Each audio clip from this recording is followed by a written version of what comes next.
நம்முடைய வழிகள் நமக்கு தெரியாது. இங்க இருக்கிற நிறைய பேரை கர்த்தர் யோசேப்பை போல நடத்துகிறார். பாஸ்டர், நான் நினைச்சது எதுவுமே என் பிள்ளை வாழ்க்கையில நடக்கல. பாஸ்டர், நான் நினைச்சது எதுவுமே என் வாழ்க்கையில நடக்கல. அப்படி மனசு உடைஞ்சு போன ஒவ்வொரு பிள்ளையும் பார்த்து கர்த்தர் கரத்தை பிடிச்சு சொல்றாரு, இல்ல, இந்த வழி உனக்கு மறைவா இருந்தாலும், இந்த பாதை உனக்கு தெரியாததா இருந்தாலும், நீ அறியாத வழியிலே உன்னை நடத்தி கொண்டு போகிற கர்த்தராகிய நான் உன்னை விட்டு விலகுவதும் இல்லை. நீ போகும் வழியை நான் அறிந்திருக்கிறேன். நீ போகும் பாதை எனக்கு தெரியும். உங்கள் பிள்ளை போகிற பாதை எனக்கு தெரியும். அந்த வழி எனக்கு மறைவானது அல்ல. ஆனால் இந்த வழியினுடைய முடிவிலே ஒரு பெரிய மகிமையை காண்பீர்கள். நம்புறவங்க கைகளை மேல தட்டி ஆமென் என்று ஆமோதித்து அந்த வழியிலே நீங்கள் தோற்று போவது இல்லை. வேதத்தை திறந்து ஒரு வசனத்தை நம்ம வாசிக்க போகலாம். எல்லாருமே சேர்ந்து வாசிக்க போகிறோம். 1 கொரிந்தியர் 9ஆம் அதிகாரம் 24வது 25வது வசனம். பந்தய சாலையில் ஓடுகிறவர்கள் எல்லாரும் ஓடுவார்கள், ஆகிலும் ஒருவனே பந்தய பொருளை பெற்றுக்கொள்வான் என்று அறியீர்களா? நீங்கள் பெற்றுக்கொள்ளத்தக்கதாக ஓடுங்கள். பந்தயத்திற்கு போராடுகிற யாவரும் எல்லாவற்றிலையும் இச்சை அடக்கமாய் இருப்பார்கள். அவர்கள் அழிவுள்ள கிரீடத்தை பெரும்படிக்கு அப்படி செய்கிறார்கள். நாமோ அழிவில்லாத கிரீடத்தை பெரும்படிக்கு அப்படி செய்கிறோம். கர்த்தருடைய பிள்ளைகளே, இந்த இடத்துல அப்போஸ்தலனாகிய பவுல் இந்த கிறிஸ்தவ வாழ்க்கை குறித்து அவர் சொல்லும்போது என்ன சொல்றார் அப்படின்னு சொன்னா, ஒரு ஓட்டப்பந்தய வீரன் அவன் களத்துல நிற்கிறான். நிறைய பேர் அவனோடு கூட ஓடுறதுக்கு ஆயத்தமா இருக்கிறாங்க. யார் ஒருவன் இந்த ஓட்டப்பந்தயத்தில் வெற்றி அடைகிறானோ அவனே பந்தய பொருளை பெறுவான் என்று நீங்கள் அறியீர்களா? அதனால நீங்கள் பெற்றுக்கொள்ளத்தக்கதாய் நீங்கள் ஓடுங்கள் அப்படின்னு இந்த வசனத்தை சொல்கிறார். கடந்த சில நாட்களுக்கு முன்பாக ஒரு செய்தித்தாளிலே ஒரு நல்ல ஓட்டப்பந்தய வீரர் தன்னுடைய சகா வீரர்களோடு சேர்ந்து அந்த ஓட்டப்பந்தயத்திலே கலந்து கொண்டு வெகு தூரம் ஓடி அவர் முதல் பரிசு. எல்லாரும் ஆச்சரியப்படுற விதத்தில் நிறைய பேர் பின்னாடி வர்றாங்க. ஆனால் இவர் ரொம்ப முன்னாடி அந்த ஓட்ட பந்தயத்தில் ஃபர்ஸ்ட் பிரைஸ் அவர் வாங்கிட்டார். நிறைய கைத்தட்டல் கிடைச்சிச்சு, நிறைய பேர் சந்தோஷப்பட்டாங்க.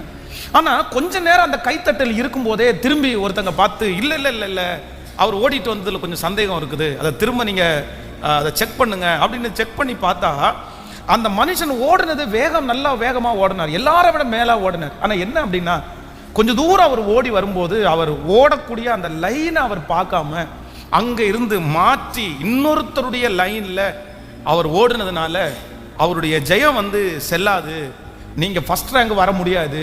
ஏன் அப்படின்னு சொன்னால், நீங்கள் ஓடுனது உண்மைதான், உங்களுக்கு வேகம் இருந்தது உண்மைதான், ஆனால் உங்களுக்கு உரிய அந்த ட்ராக்ல நீங்கள் ஓடலை, அதனால நீங்கள் ஃபெயில் ஆயிட்டீங்க அப்படின்ற ஒரு துக்கமான ஒரு செய்தி அவருக்கு கொடுக்கப்பட்டது.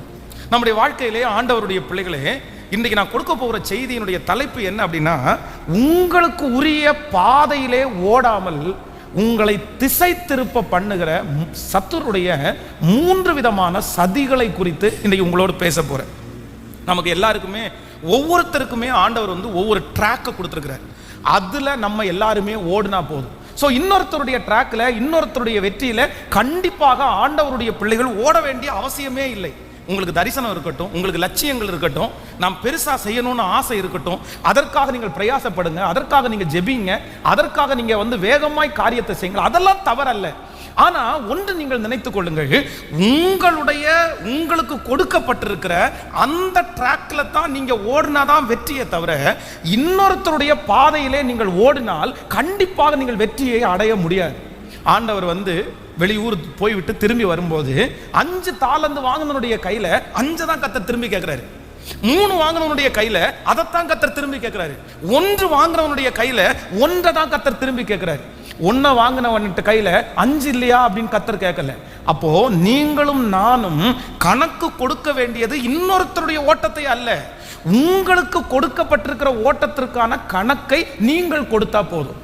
இப்போ பொதுவாக ஸ்கூல்ல எக்ஸாம் நடக்குது. அப்போ எக்ஸாம் நடக்கும்போது நிறைய கேள்விகளை கேட்குறாங்க. அதில் முக்கியமாக ஒரு தலைப்பில் ஒரு கேள்வி கேட்பாங்க, இவைகள் எவையாகிலும் 5ற்கு விடை எழுதுக அப்படின்னு ஒரு கேள்வி கேட்குறாங்கன்னு வைங்களேன். இப்போ 7 கொஸ்டின் கேட்டிருக்கிறாங்க. 7 கொஸ்டின்ல 5 கொஸ்டின்ஸ்க்கு ஆன்சர் பண்ணுறதுக்காக அந்த கேள்வியை கேட்டிருக்காங்கன்னு வச்சுக்கோங்களேன். இப்போ உங்களுக்கு கொஸ்டினை திறந்து பார்த்தா 7மே உங்களுக்கு தெரியும். ஐயோ 7மே நான் படிச்சது மனப்பாடமா தெரியும், பக்காவா தெரியும், இந்த 7 எனக்கு பிடிச்சது அப்படின்னு சொல்லிட்டு அவங்க 5 கொஸ்டின் கேட்டிருக்கிற இடத்துல 7யுமே நீங்க எழுதி முடிச்சு நான் 7 எழுதிட்டேன் அப்படின்னு கொண்டு போய் டீச்சருடைய கையில கொடுத்தா, இந்த பிள்ளை 7 எழுதியிருக்காங்க, இந்த பையன் 7 எழுதியிருக்கிறான், இவனுக்கு 20 மார்க்குக்கு 25 மார்க் போடுவோம் அப்படின்னு அந்த டீச்சர் நினைக்க மாட்டாங்க. அந்த டீச்சர் என்ன நினைப்பாங்க அப்படின்னா, ஏன்டா முந்திரி கொட்டை, உன்கிட்ட கேட்டது 5 கொஸ்டின் ஆன்சருக்கு தானே, இதை மாங்குன்னு 2 பேப்பரை வாங்கி இந்த கொஸ்டினுக்கு ஆன்சர் பண்ணதுக்கு பின்னாடி இருக்கிற 10 கொஸ்டின்ஸுக்கு ஏதாவது எழுத முடியுமான்னு பார்த்துருந்தேன்னா உனக்கு பாஸ் மார்க்காவது கிடைச்சிருக்கும். உன்கிட்ட 5 தானடா கேட்டோம், 5 எழுத வேண்டியதானே, உன்கிட்ட யார் 7 எழுத சொன்னா? அப்போ ஒன்று நீங்கள் நினைத்துக் கொள்ளுங்கள், சில நேரத்திலே இன்னொருத்தருடைய ஆசீர்வாதத்திலே, இன்னொருத்தருடைய லட்சியத்திலே, இன்னொருத்தருடைய வளர்ச்சியிலே, இன்னொருத்தருடைய உயர்விலே அவங்கள மாதிரி தான் நான் ஓடணும், அதுதான் வெற்றின்னு நினைச்சா கண்டிப்பாக ஆண்டவர் சொல்லுகிறார் அது இல்லை. நீங்க வளரணும், உங்களுக்கு அந்த மோட்டிவேஷன் கண்டிப்பாக அவசியம். அதனால உங்களை நான் முன்னாடி பிடிச்சி இழுக்கிறேன்னு நினைக்காதீங்க. கண்டிப்பாக உங்களுக்கு அப்படிப்பட்ட தரிசனங்கள் இருக்கணும். நான் முன்னாடி வரணும், நான் பெருசா காரியத்தை செய்யணும், இவங்க யாருமே செய்யக்கூடாததை கர்த்தர் என் மூலமா செய்து முடிக்கணும், நான் சும்மா இருக்கக்கூடாது, இந்த உலகத்தில் ஒரு கால் தடம் பதிக்கணும், நான் ஒருவேளை கர்த்தருடைய வருகைக்கு முன்பாக மரிச்சு போனா என்னை பார்க்குறவங்க நிறைய பேர் இவன் சாதிச்சான் இவன் சாதிச்சா அப்படின்ற பேரை கண்டிப்பா நான் வாங்கணுன்ற எண்ணம் உங்களுக்குள்ளே இருக்க வேண்டும், அவசியம் இருக்கணும். அது தவறல்ல, அது கரெக்ட், அதான் கண்டிப்பு. ஆனால் ஒன்று எப்பொழுதுமே நினைக்கணும், கர்த்தர் எனக்கு தந்ததை விட்டுட்டு நான் இன்னொருத்தருடைய ஆசீர்வாதம் எனக்கு கிடைக்கல, அவனை மாதிரி எனக்கு கார் கிடைக்கல, அவனை மாதிரி எனக்கு பங்களா கிடைக்கல, அவனை மாதிரி எனக்கு எதுவுமே கிடைக்கல. ஆண்டவருடைய பிள்ளைகள் நினைக்கவே வேண்டாம், எனக்கு கொடுத்திருக்கிறதை நான் சந்தோஷமாய் அனுபவித்து வெற்றியாய் வாழ்ந்தாலே போதுமானது. எத்தனை பேர் ஆமோதிக்கிறீர்கள்? விசுவாசிக்கிறீங்களா இல்லையா? நமக்கு நிறைய பேர் என்ன பண்றாங்கன்னா, தங்களுடைய ஓட்டத்துல சுத்தமா திருப்தி இல்லாமலே ஓடுகிறார்கள். இந்த திருப்தி இல்லாமல் போடுறதுக்கு என்ன காரணம்? உனக்கு ஏதாவது குறை இருக்குதா? குறை இல்லை, அவருடைய வாசஸ்தலத்திலே எந்த குறையும் இல்லை. ஆனா என்ன இல்லை அப்படின்னா அவங்களுக்கு திருப்தி இல்லை.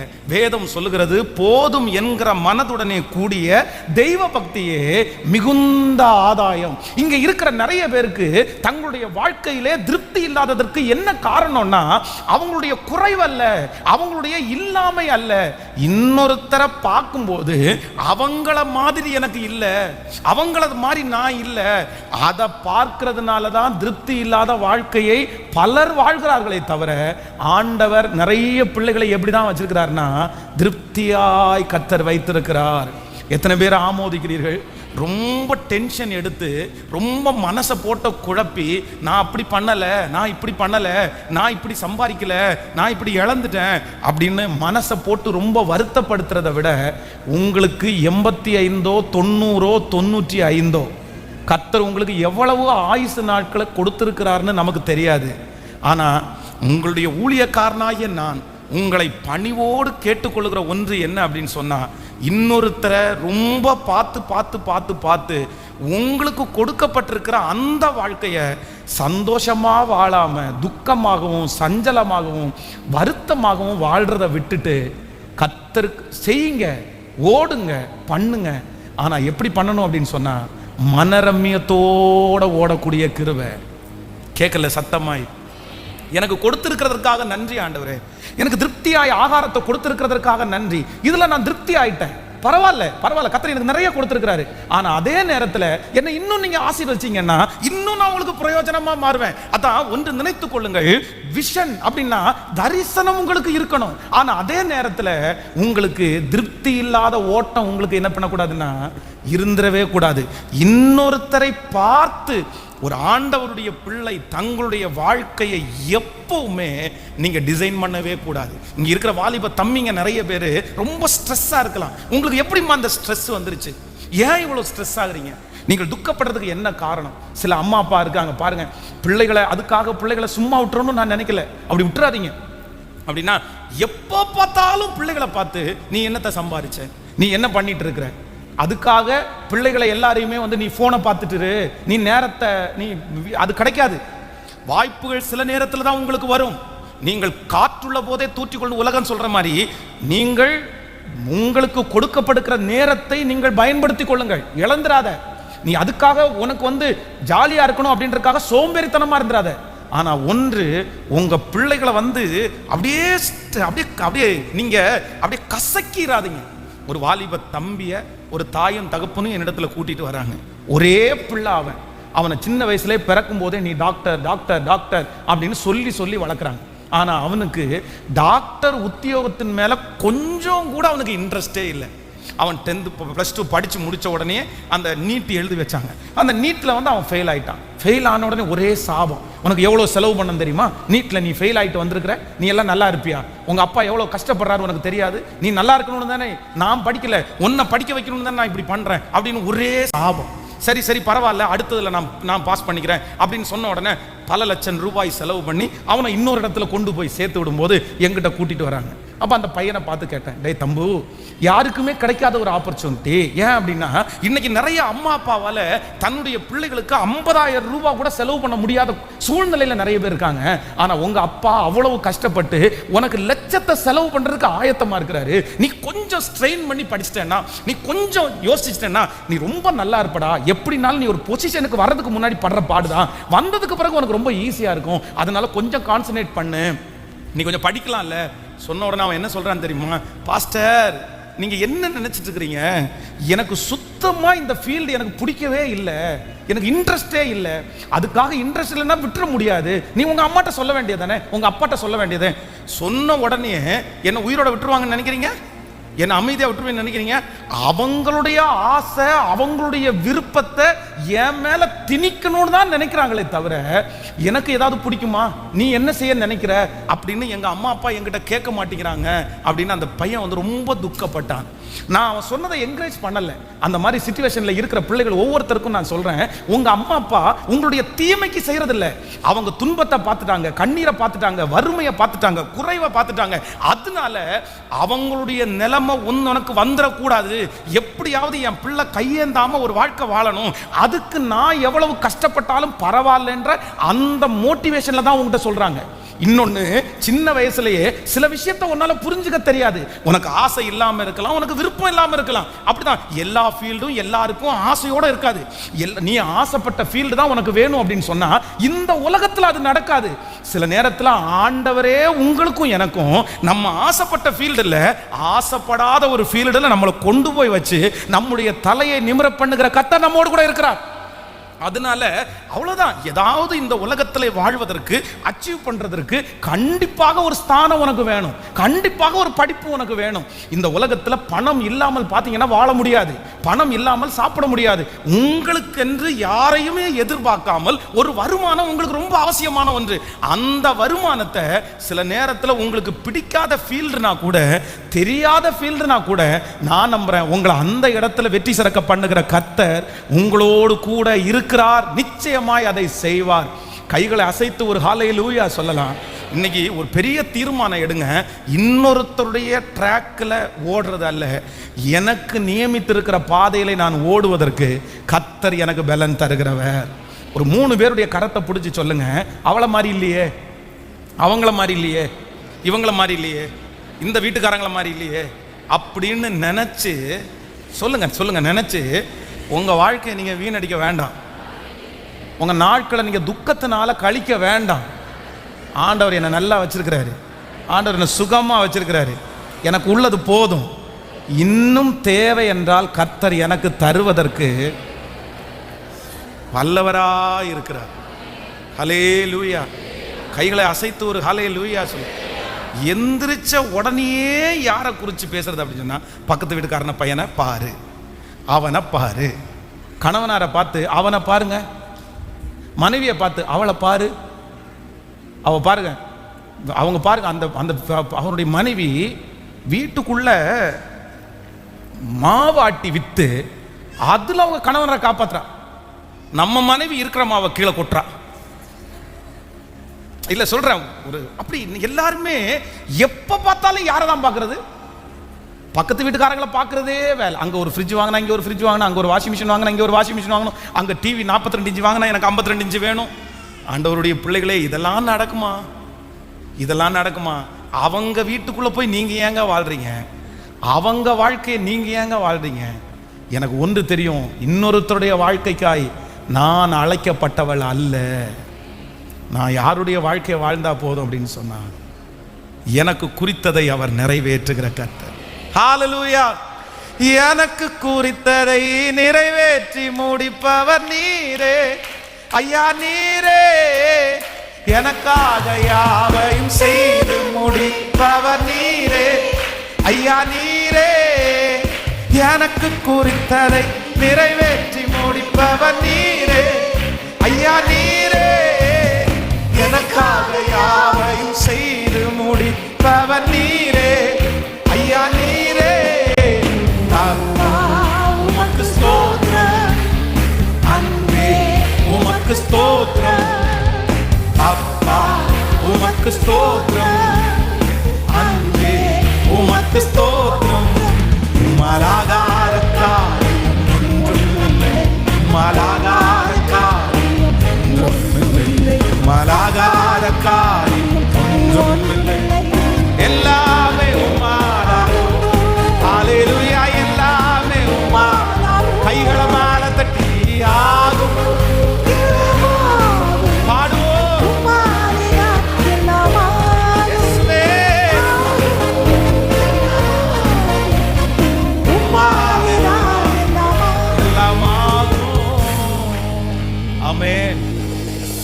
என்னுடைய இரண்டாவது மகனை வந்து ஸ்கூலில் கொண்டு ஜாயின் பண்ணி விட்டுட்டு வெளியில் வரும்போது, இந்த ஸ்டேன் ஸ்கூலில் வெளியே வரும்போது, எனக்கு தெரிந்த ஒரு பழக்கமுள்ள ஒரு பிரதர் என்னிடத்தில் வந்து கேட்டார், பிள்ளைகள் இந்த ஸ்கூலில் தான் படிக்கிறாங்களா அப்படின்னு கேட்டாங்க. ஆமாம், இந்த ஸ்கூலில் தான் படிக்கிறாங்க.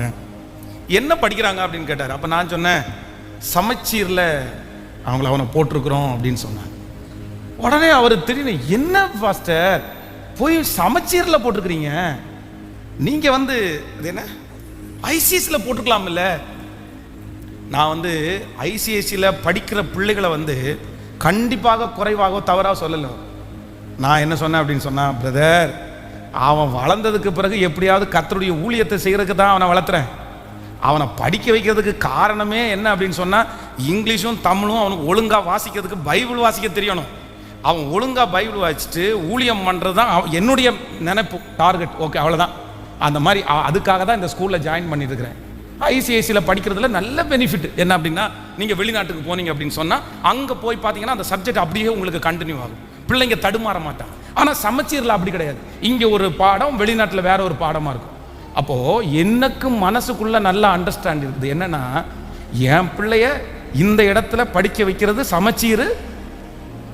எல்லார் ஐசிசிக்கு தனி கேட்டு, ஐசிசிக்கு தனி யூனிஃபார்ம், ஐசிஎஸ்சிக்கு தனி டைம். ஒரே ஸ்கூல்ல ரெண்டு கெத்து. ஒன்று சமச்சீர். அந்த சமச்சீர் பிள்ளைங்க போகும்போது பரிதாபமாய், ஐசிஎஸ்சி பிள்ளைங்க போகும்போது நிறைய அம்மா அப்பாவுக்கு இந்த ரெண்டையும் இப்போ செலக்ட் பண்ணும்போது தனக்கு பணம் இருக்கோ இல்லையோ அந்த கவலை இல்லை, தன்னுடைய பிள்ளைகளை எதுக்கு படிக்க வைக்கிறோம் அதுவும் இல்லை. இவங்களுக்கு இப்போ என்ன தெரியுமா, அவன் அந்த கேட்டு வழியாக போகிறான், அவனுக்கு மஞ்சள் கலர் டிஷர்ட்டு, எனக்கு காக்கி டிஷர்ட்டு, அதனால காக்கி டிஷர்ட்னும் போது டிரைவர் மாதிரி இருக்கும், மஞ்சள் கலர் டிஷர்ட்னா பெரிய பெருமையாக இருக்கும், அதனால இந்த கேட்டுக்கு விட வேண்டாம், எந்த கேட்டுக்கு விட்டுடலாம் சொல்லுங்க. இந்த புத்தியை நான் என்ன பண்ணேன்? ஆண்டவருடைய பிள்ளைகள் இப்படி இருந்தா எப்படி? எனக்கு என்ன தேவையோ, எனக்கு என்ன முடியுமோ, எனக்கு என்ன கர்த்தர் நியமித்திருக்கிறாரோ அது எனக்கு மிகவும் ஆசீர்வாதமானது, சந்தோஷமானது.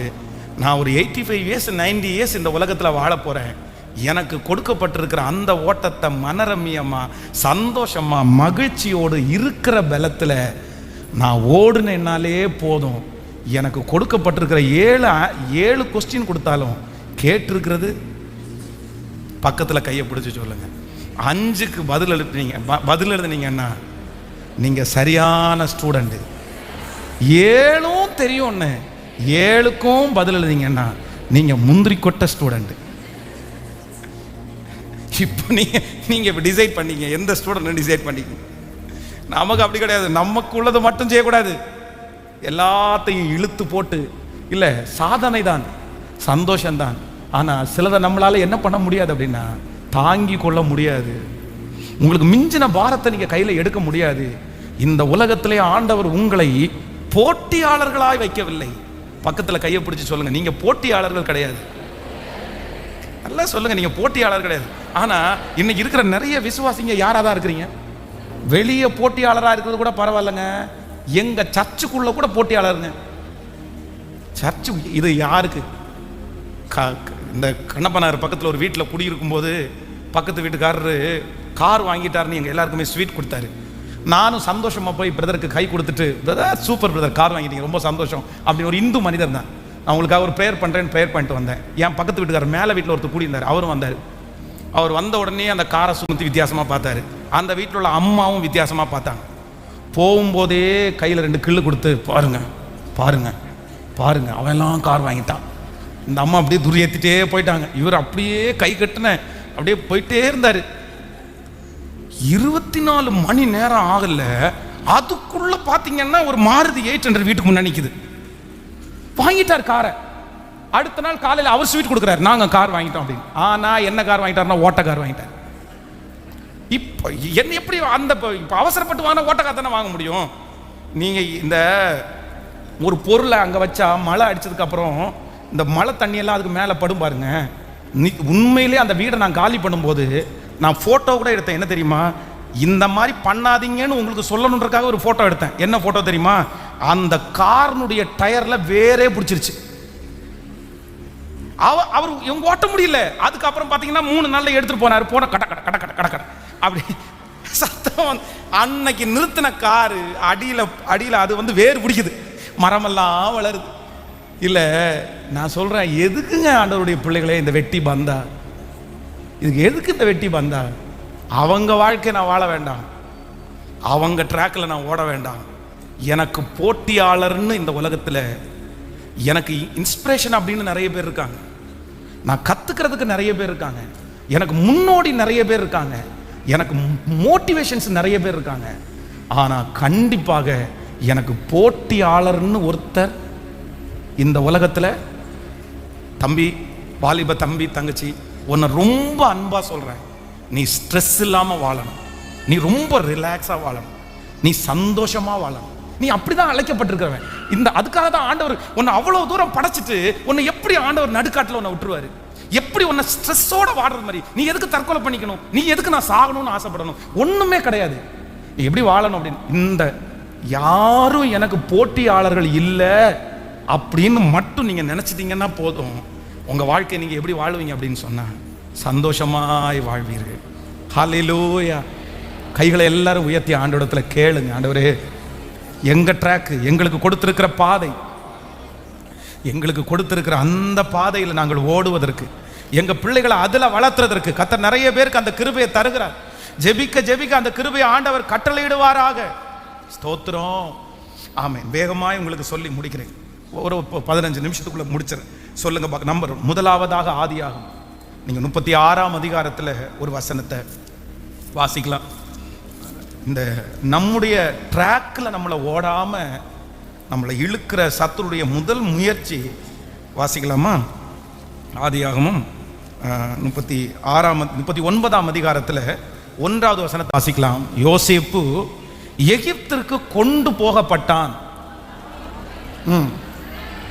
பார்வோனுடைய பிரதானியும் தலையாய்களின் அதிபதியுமான போத்திபார் என்னும் எகிப்து தேசத்தான் அவனை அவ்விடத்திற்கு கொண்டு வந்த இஸ்மவேலிடத்தில் விலைக்கு வாங்கினான். கர்த்தர் யோசேப்போடே இருந்தார். அவன் காரிய சித்தி உள்ளவனானான். அவன் எகிப்தியனாகிய தன் எஜமானனுடைய வீட்டிலே இருந்தான். கவனிங்க ஆண்டவருடைய பிள்ளைகளே, இந்த வேத பகுதியை வாசிக்கும் போது வேதம் என்ன சொல்லுது அப்படின்னு சொன்னா, ஆண்டவர் யோசேப்பிற்கு என்று ஒரு வழியை, ஒரு பாதையை, ஒரு ட்ராக்கை ஆண்டவர் நியமிச்சிருந்தார். அவனுடைய இஷ்டப்படி அல்ல, அவனுடைய விருப்பப்படி அல்ல. அவர் அந்த யோசேப்பு வந்து சொப்பனத்தை பார்க்கும்போது அவன் தன்னுடைய மைண்ட்ல அவன் ஒரு ட்ராக்கை ஃபிக்ஸ் பண்ணான். இல்ல, எங்க அப்பா எனக்கு ரொம்ப பிடிக்குது, எங்க அப்பா எனக்கு நல்லா சொல்லி தராரு, எங்க அப்பா கூடயே நான் இருப்பேன், நான் பரிசுத்தமா வாழணும், இவங்க எல்லாருக்குமே தலைவன் நான் தான், அதனாலதான் ஆண்டவர் எனக்கு சொப்பனத்தை கொடுக்கிறாருன்னு சொல்லி யோசேப்பு தனக்கான ஒரு ட்ராக்கை தன்னுடைய மனதில் வச்சிருந்தான். ஆனா ஆண்டவர் அது இல்லை, உனக்கு இந்த ட்ராக் இல்லப்பான்னு சொல்லி அவன் அறியாத தேசத்திலே ஆண்டவர் வந்து அவனை எகிப்து தேசத்தில் கொண்டு போகிறார். நல்லா கவனிங்க ஆண்டவருடைய பிள்ளைகளே, சில ஆண்டவருடைய பிள்ளைகள் வந்து உங்களுக்காக நீங்களே ஒரு பாதையை, ஒரு ட்ராக்கை நீங்க ஃபிக்ஸ் பண்ணிக்கலாம். இப்படியெல்லாம் நான் படிக்க போறேன், இதெல்லாம் நான் படிச்சு முடிப்பேன், இந்த இடத்துல போவேன், இந்த படிப்பை இந்த காலேஜில் படிப்பேன், இதை இந்த ஸ்கூல்ல படிப்பேன், இது முடிச்ச உடனே ஒரு வேலைக்கு போயிடுவேன், இது முடிச்ச உடனே நம்முடைய கேரியரை வந்து இப்படியெல்லாம் ஸ்டார்ட் பண்ணணும்னு உங்களுடைய இருதயத்துக்குள்ளே பல யோசனையோட நிறைய ஆண்டவருடைய பிள்ளைகள் டிராவல் பண்ணிட்டு இருக்கலாம். சிலர் டிராவல் பண்ணி போகிற வழியில அப்படியே வழி என்னமோ கொலாப்ஸ் ஆனது மாதிரி தெரியலாம்.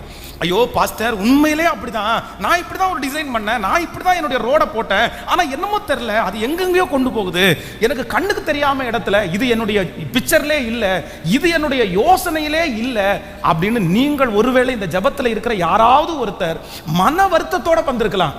ஆனா ஒன்று நினைத்துக் கொள்ளுங்கள், உங்களுக்கான ட்ராக்கை போடுகிறதனுடைய உரிமை உங்க கையில இல்ல. உங்க பிள்ளைகளுக்கான ட்ராக்கை நீங்க போட முடியாது.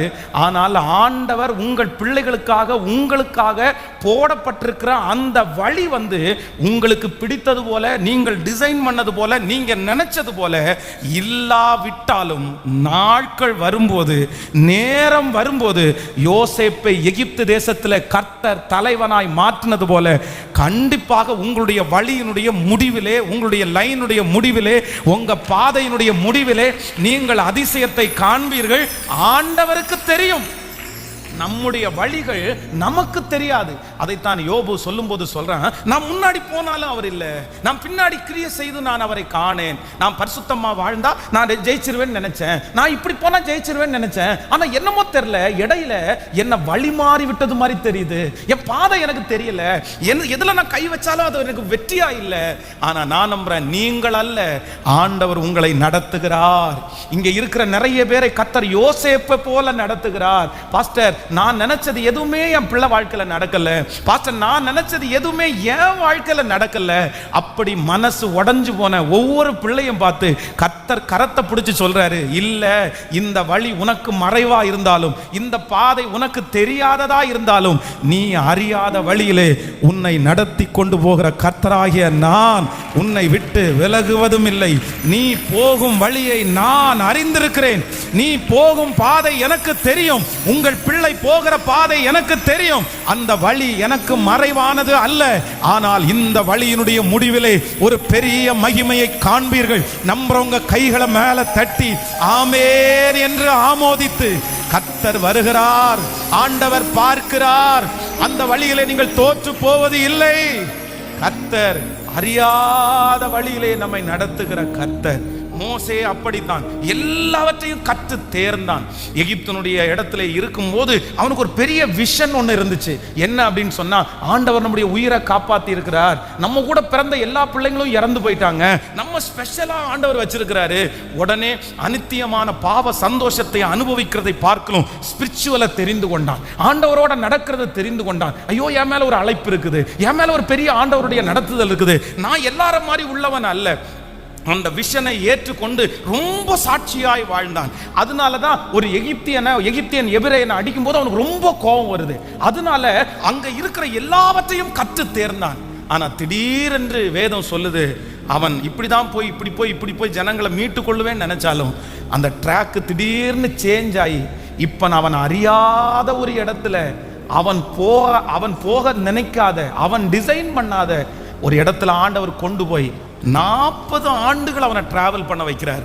ஆனாலும் அந்த 40 ஆண்டுகள் முடிஞ்சு கர்த்தர் மறுபடியும் அவனை எங்க கொண்டு வர்றாருன்னா, அவனுக்காக அவன் யோசித்த, அவன் நினைப்பதை காட்டிலும் அந்த ஆச்சரியமான அந்த வழிக்கு மறுபடியும் அவனை கொண்டு வந்து அவனுடைய நினைவை அல்ல, கர்த்தர் நினைத்த நினைவை நிறைவேற்றினது போல நான் நம்புகிறேன். இந்த ஆண்டு முடிகிறதுக்குள்ள நிறைய பேரை கர்த்தர் மறுபடியும் அந்த ட்ராக்குக்குள்ள கர்த்தர் கொண்டு வருவார்.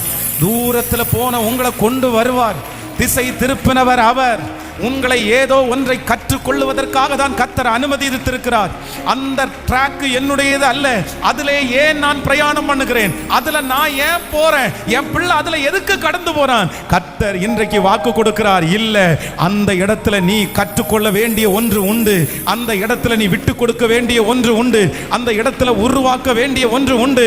அந்த இடத்துல உனக்கு நான் சொல்லி தர வேண்டிய ஒன்றை வைத்து நான் சொல்லி தந்து மறுபடியும் உனக்கு நியமித்திருக்கிற அந்த ஓட்டத்திலே உன்னை கொண்டு வருவேன், உன்னை பயன்படுத்த செய்வேன். அன்றைக்கு நான் கர்த்தர் மாறாதவர் என்கிறதை ஆண்டவருடைய பிள்ளைகளாகிய நீங்கள் அறிகிற ஒரு காலத்தை கர்த்தர் தருவார். எத்தனை பேர் ஆமோதிக்கிறீர்கள்? இந்த யோசேப்பினுடைய வாழ்க்கையில திடீரென்று அவன் அறியாத ஒரு வழி அவனுக்கு கொடுக்கப்பட்டுச்சு.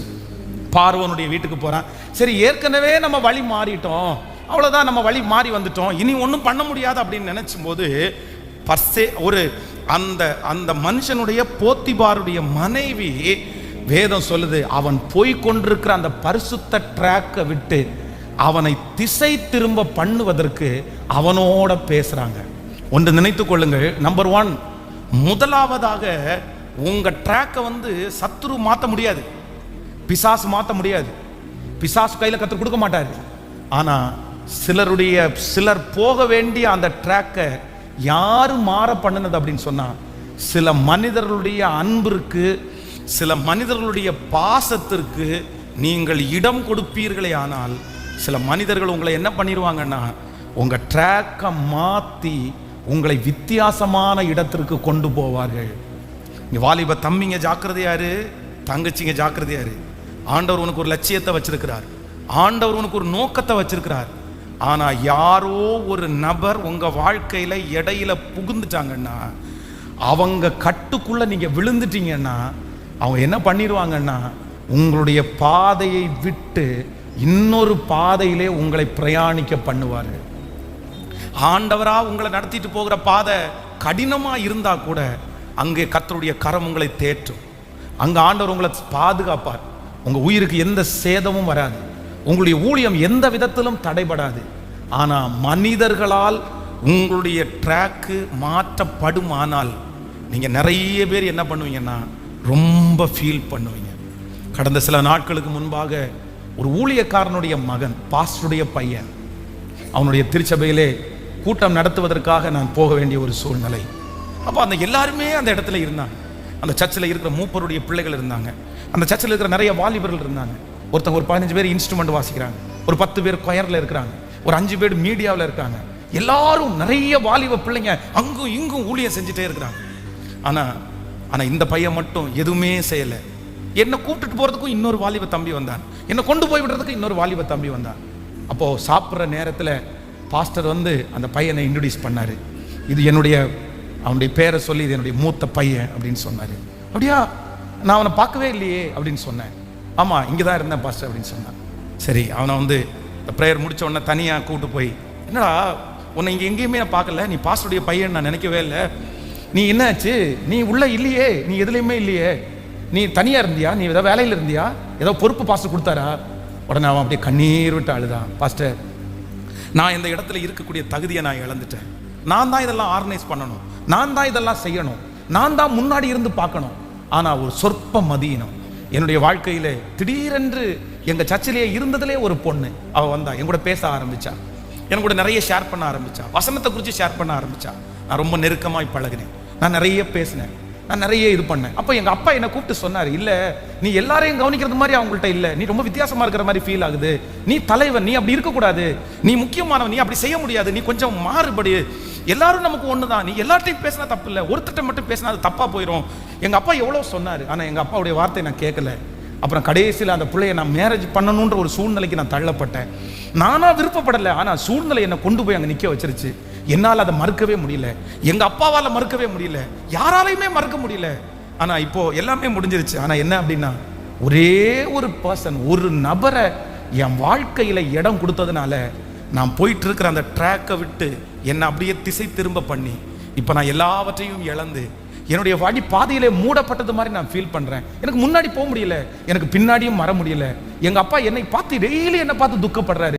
எங்க அப்பாவுக்கு இவ்வளோ பெரிய பேரை கொண்டு வந்துட்டேன்னு எனக்கு வருத்தமாக தான் இருக்குது, எனக்கு ஒன்றுமே செய்ய முடியலைன்னு அந்த சகோதரன் ரொம்ப வருத்தப்பட்டார். அப்போ நான் சொன்னேன், சரி பரவாயில்ல, ஆண்டவர் வந்து புது வழியை உண்டு பண்ணுகிறவர், ஆண்டவரால் உனக்கு ஒரு புது ட்ராக் அமைச்சு கொடுக்க முடியும். குயவனுடைய கையில் அவர் செஞ்சுட்டு இருந்த பாத்திரம் கெட்டு போயிருச்சு. உடனே கெட்டு போயிடுச்சுன்னு உடனே அந்த பாத்திரத்தை தூக்கி அவர் போட்டுறல, சரி அவர் வேற ஒரு பாத்திரமாய் வணைந்து கொண்டார். ஆண்டவர் உனக்கு அந்த விஷன் இல்லைன்னா இன்னொரு விஷனாவது உனக்கு கர்த்தர் தருவாரு, நீ வாழலாம், நீ ஜெயிக்கலாம் அப்படின்னு அவனுக்கு ஆறுதல் சொன்னேன். இந்த சத்தத்தை கேட்கிற ஒவ்வொரு பிள்ளைகளுக்கும் சில மனிதர்களுடைய அன்பு, சில மனிதனுடைய பாசம், சில மனிதர்களுடைய அரவணைப்பு, சில மனிதர்களுடைய தட்டி கொடுத்தல் உங்களை அழகா உங்களுடைய ட்ராக்கை விட்டு என்ன பண்ணும் அப்படின்னு சொன்னா, இங்க இருக்கிற ஏதோ வாலிப தம்பி இடத்துல தங்கச்சி இடத்துல கர்த்தர் பேசுகிறார், மகளே நீ தாயின் கருவிலே உருவாகும் முன்னே தெரிந்து கொள்ளப்பட்டவள். ஆண்டவர் உன் மேல வச்சிருக்கிற விஷன் ரொம்ப பெருசு, ஆண்டவர் உனக்காக வச்சிருக்கிற வழி ரொம்ப பெருசு. இன்னைக்கு நீ இருக்கிற நிலைமை அல்ல, இன்னைக்கு இருக்கிற சிச்சுவேஷன் அல்ல. இன்னைக்கு ஒன்ன நிறைய பேர் சாதாரணமா பார்க்கறாங்க, இன்னைக்கு ஒன்ன நிறைய பேர் சின்ன பிள்ளையா பார்க்கறாங்க, ஒன்ன இன்னைக்கு நிறைய பேர் பேதையா பார்க்கறாங்க. ஆனா கர்த்தர் உன் மேல ஒரு பெரிய நோக்கத்தையே வச்சிருக்கிறாரு, கர்த்தர் உன் மேல ஒரு பெரிய விஷனையே வச்சிருக்கிறாரு. கர்த்தர் உன்னை கொண்டு செய்ய போகிற காரியம் சிம்பிளா இல்ல, கர்த்தர் உன்னை கொண்டு செய்ய போற காரியம் ரொம்ப பயங்கரமான காரியத்தை இதுவரையிலும் உன்னுடைய வம்சத்துல உன்னுடைய குடும்பத்துல யாருமே செய்ய முடியாததை உன்னை கொண்டு செய்யணும்ன்றதுக்காக ஆண்டவர் உனக்கு ஒரு பெரிய வழியை வச்சிருக்கிறாரு. இது சாதாரணமானதுதான், ஆனா ஆண்டவர் உன்னை கொண்டு வச்சிருக்கிற விஷன் அது காடுகளை மலைகளை தாண்டி லட்சங்களை ஆதாயப்படுத்துகிற அந்த விஷனை கர்த்தர் உன் மேல வச்சிருக்கிறாரு. கர்த்தர் நீ பிறக்கும் போதே உன்மேல் வைத்திருக்கிற நோக்கம் ரொம்ப பெருசு. ஆனா சத்துரு எப்படியாவது உன் ட்ராக்கை விட்டு உன்னை வெளியே கொண்டு வரணும், உன்னை திசை திருப்பணும், அந்த வழியை அடைக்கணும். நீ அப்படி செய்யக்கூடாதுன்னு ஏதோ ஒரு சில நபர்களை உங்க வாழ்க்கையில அனுப்பிட்டே இருக்கிறான். பிரதர் உங்களுக்கு தான், பிரதர் சிஸ்டர் உங்களுக்கு தான், சிஸ்டர் உங்க குடும்பத்தை கொண்டு ஆண்டவர் என்னென்னமோ செய்ய நினைக்கிறாரு. ஆனா அந்த ஒரு பர்சன் மூலமா உன்னுடைய ட்ராக்கே மாற்றப்பட்டு நீ ஒன்னும் செய்யாம இருக்கிறதுக்கு சத்துரு முயற்சி எடுக்கிறான். ஆண்டவரிடத்துல ஒண்ணு மட்டும் கேட்கணும், ஆண்டவரே எனக்கு ஒரு கிருபை, எந்த மனிதர்களும் என் வாழ்க்கையை என்ன பண்ணிடக்கூடாதுன்னா, எனக்காய் கர்த்தர் நியமித்திருக்கிற அந்த பாதையிலிருந்து என் ட்ராக்கை தவற பண்ணவே கூடாது. கைகளை அசைத்து ஒரு ஹல்லேலூயா சொல்லுங்க. கவனிங்க, இப்ப சொன்னா கூட அம்மா கண்டிப்பா கஷ்டப்பட மாட்டாங்க. நான் ஊழியத்தில் ஆரம்ப ஊழியம் செய்து கொண்டிருக்கும் போது ஊழியத்தை ரொம்ப நேசித்த அம்மா, என்ன மீட்டிங் நடந்தாலும் அவங்க ஆபீஸ்ல வேலை பார்க்குற ஏதாவது ஒரு இந்து நம்பர் ஏதாவது ஒருத்தரை கூட்டிட்டு வந்து அந்த ஊழியத்தை காமிச்சு அதற்கான தேவைகளுக்கான அந்த உதவியை அவங்க செஞ்சிருவாங்க. அவ்வளவு நேசிக்கிறவங்க. ஆனால் அவங்க எங்கிட்ட வச்ச ஒரே டிமாண்ட் என்ன அப்படின்னு சொன்னால், அவங்க மகளை திருமணம் பண்ணிக்கணும் அப்படின்ற ஒரு டிமாண்ட் வச்சாங்க. என் பொண்ணை நீங்கள் கல்யாணம் பண்ணணும். எல்லா தாய்க்கும் வருகிற ஆசை தான். ஊழியத்துக்கு ரொம்ப ஹெல்ப்ஃபுல்லாக நாங்கள் இருப்போம். நான் வந்து கொஞ்சம் பேக் அடித்த உடனே நேராக எங்கள் அம்மா அப்பாவுடைய நம்பரை சர்ச் பண்ணி எங்கள் அம்மா அப்பாவுக்கு ஃபோன் பண்ணிட்டாங்க. எங்கள் அம்மா அப்பா வந்து எனக்கு ஃபோன் பண்ணி, ஏன்ப்பா அது நல்ல குடும்பமாச்சே, நீ ஏன்ப்பா இது பண்ணணும், எங்கள் அம்மா அப்பா சொல்ல ஆரம்பித்தேன். அதுலேயும் நான் ஒன்று சொல்ல நினச்சோன்னா, என்னுடைய ஸ்தாபன தலைவர் அவருக்கு ஒரு லெட்டர் போட்டு இந்த மாதிரி பாஸ்டர் வந்து எங்கள் பிள்ளைக்கு தான் கொடுக்கலான்னு நினைக்கிறோம், அது ஒரு முயற்சி எடுத்தாங்க. எங்கிட்டே நேரடியாக வந்து, இல்லை என்னால் நீங்கள் நோ அப்படின்னு சொல்கிறத என்னால் ஏற்றுக்கவே முடியாது அப்படின்னு அவங்க சொன்னாங்க. ஆனால் ஊழியத்தில் உதவி செய்கிறவங்க அப்போ அந்த நேரத்தில் ரொம்ப ஆதரவாய் இருந்த ஒரு குடும்பம், என்னென்னமோ எண்ணங்கள் ஓடிக்கொண்டே இருக்கிறது. ஆனால் ஒன்று மட்டும் நான் டிசைட் பண்ணியிருந்தேன், ஊழியத்துக்கு வர்றதுக்கு முன்னாடி, நான் நடத்துகிற திருச்சபையில் இருக்கிற ஒரு பொண்ணை கண்டிப்பாக நான் மேரேஜ் பண்ண மாட்டேன் அப்படின்ற ஒரு பொருத்தனையை நான் வச்சுருந்தேன்.